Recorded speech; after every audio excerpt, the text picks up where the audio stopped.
What's up, everybody? Welcome to a PlayStation Conversation. I'm Greg Miller, and this is the pride of Long Island, Colin Moriarty. Go Islanders. Go Islanders, indeed. Colin, it's a sad morning for me. Last night I went out into the park, dug a little grave, put my PlayStation Vita in there. It's dead, it's over, I finally admitted it. Greg, exhume the corpse. What? PlayStation Vita is selling very well in Japan. Following the price cut. Now, Greg, this is a good sign because PlayStation Vita needs to sell well in Japan for it to really do well everywhere else. Consider the success of the PSP and games like Monster Hunter over there, and PSP still sells thousands and thousands of units every week.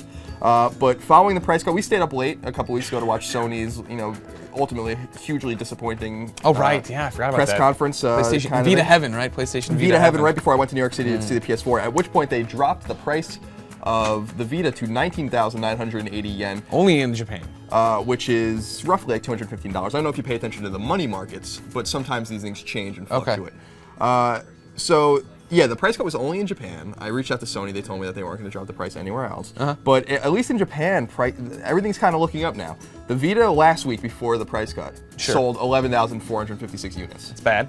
This week, or the last week, I guess, in the Media Create, which is the sales kind of force there. First week of the price drop. Yep. Reported 62,543 Vitas. That's sold. good. So that's an uptick of almost 6 times. And it was on the back of 2 new games, I think, too. Senran Kagura Shinobi Versus. Of course. Sold 94,324 units at retail, remembering, of course, that Vita games can also be sold digitally. We don't know those numbers. Sure. And Phantasy Star Online 2 sold 61,227 units. People love that Phantasy Star.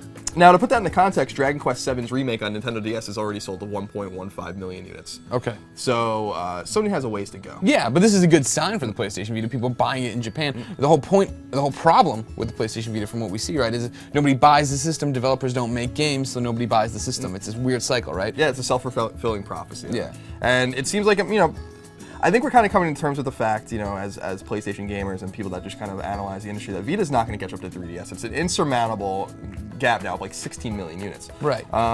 So Vita's got to kind of carve out its own niche, much like the PSP did. Right. And I think it's going to be able to do that. There are a lot of RPGs coming out, a lot of Monster Hunter clones coming out that we saw during the Vita Heaven event.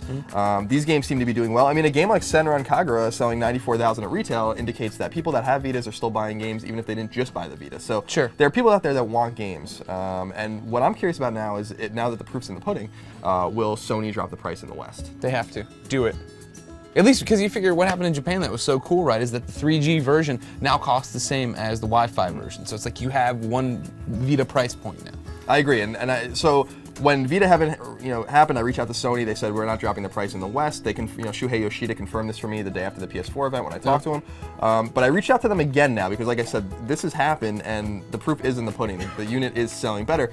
Soul Sacrifice also comes out very soon as well, so we might see another uptick of Vita sales because the unit's cheaper combined with these new games coming out. So I'm cautiously optimistic that Vita is going to sustain a little bit of an uptick, but they need to release new games and keep announcing new games, or it's just going to fall back off. Right, that's the big thing. We were talking about how it's cool that it's a PlayStation 4 controller, it's tied into that, but we need some good Vita games. Probably at E3 we'll see some more, right? Yeah, I hope so. I hope so.